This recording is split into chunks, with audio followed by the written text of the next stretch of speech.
Voters are talking about housing. We're talking about that on Today in Mortgages. Hey, what's up, Dreammakers? Welcome back to the show. We're talking about what's real, what's hype, and we should actually be paying attention to out there in the world of mortgage and real estate news. It is Today in Mortgage. Rich Jefferson, welcome back, sir. How are you? Hey, good morning, sir. I'm doing great. Great to hear, Rich. Well, we are in election season. We talked about this a little bit last week, but the hits keep coming. We got another article we are looking at today, and that is from NPR this time, title of which is As Millions Struggle with Home Prices, Housing Becomes a Top Issue for Voters. Rich, I can't imagine that that's too much of a surprise. It feels like maybe that's because we're in it. That's all we talk about. Yeah, it's definitely nice to hear that it is a top issue for voters. Right. Yeah. Because that's the only thing. If you're not voting, then you really have no say. So get out and vote, make sure. We'll talk about some of the things that this article talks about and some of the realities that we're facing today. So this has some anecdotes in it about those struggles on a very personal level with the home buyer. But I want to talk kind of broadly about the issues that voters are looking at. Rich, can you kind of break down the top issues for me? Well, Michael, the three things that they're really focused on are rates, regulations, and inventory. Let's look at each of these individually real quickly, Rich. And so the first one you mentioned was rates. So does the president have real influence on this? We talked about this last week, but just give us a recap. No. A president does not have influence on rates. Now, they can, put forth policy through Congress and other means, but they really can't influence the Fed. The Fed has to act on keeping our economy stable, and they act separately as to avoid influence from any other sources. So, no, a president cannot influence interest rates. Yeah, and when you talk about regulations, when it has to do with how those affect rates, and so how can policy and those regulations actually bring some relief to the rates in that first point? President Biden has proposed certain things, like, for example, loosening zoning laws for affordable housing, for apartment units and that kind of thing, for which former President Trump opposes because, being the real estate guy that he has been, he believes that that'll bring property values down around those areas, which he may be right. And so that's why he opposes that. Then there's, the use of federal lands, opening up federal lands to build homes on, to build housing, whether that be multi-unit housing or single family.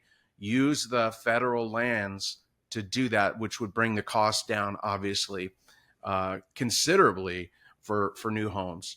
And then just this morning, President Biden announced a $100 million initiative for basically low-income housing. Now, we're talking about $100 million, which is, I don't know what that means. There was nothing released in terms of policy about that, how it's going to be used, how it's going to be put out.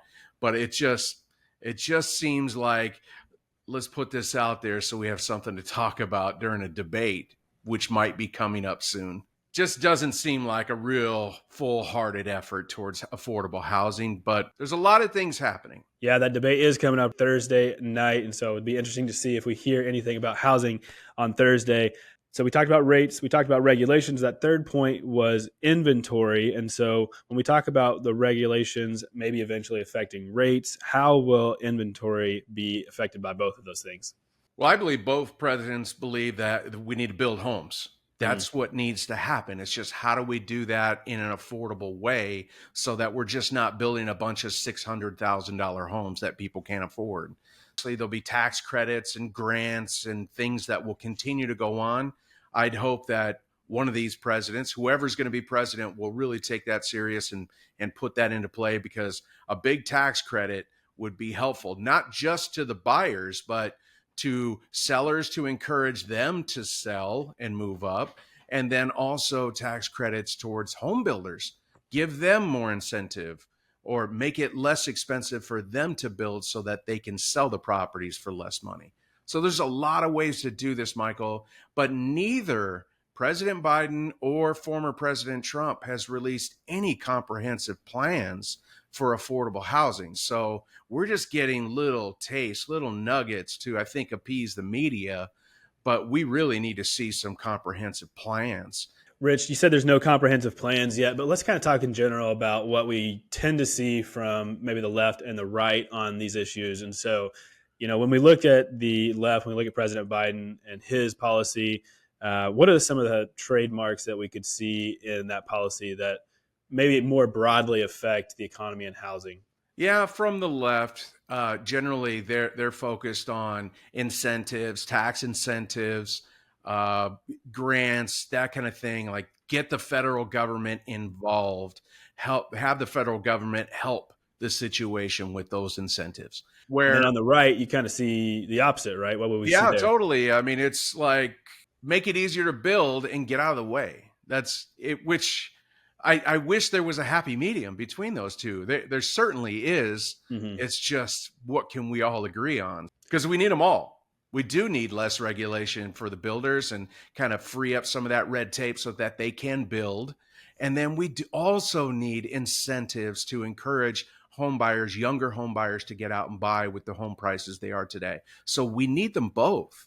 That's definitely true, Rich. And I think there will obviously be a lot of divisive hot button topics across the aisles during this political season. But I think both sides definitely understand and see the problems with housing right now and that something has to change. The solutions may be different, but I think there will be a lot of overlap. Rich, are there any other items here that you want to give your expertise on? What we know is Zillow economists and many other economists have said we are 4.5 million housing units short.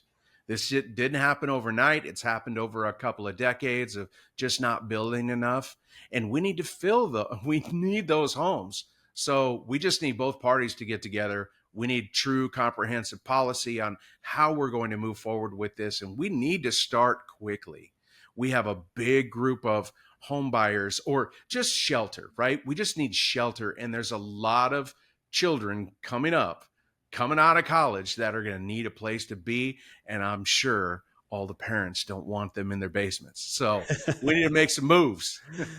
That's right. I guess you'll have girls coming out of college in 4 years and you want them to have some houses to live in. So Yeah. thanks so much for joining us, Rich. Thanks everyone out there for watching. Like Rich said in this, if you care about any of this stuff or any issues, the most important thing that you can do is just get out and vote. And so this is the year, make your voice be heard. Thanks so much for watching, listening, wherever you guys are. We appreciate you and we'll see you next time on Today in Mortgages. Today in Mortgages is produced by Network Funding LP, which is an equal housing lender, NMLS 2297. The content of this program is meant to be a commentary on mortgage and real estate news, and any discussion of rates and or products should not be taken as an individual mortgage or home buying advice or pricing estimates. And any commentary on this show should not be considered a promise to make a loan.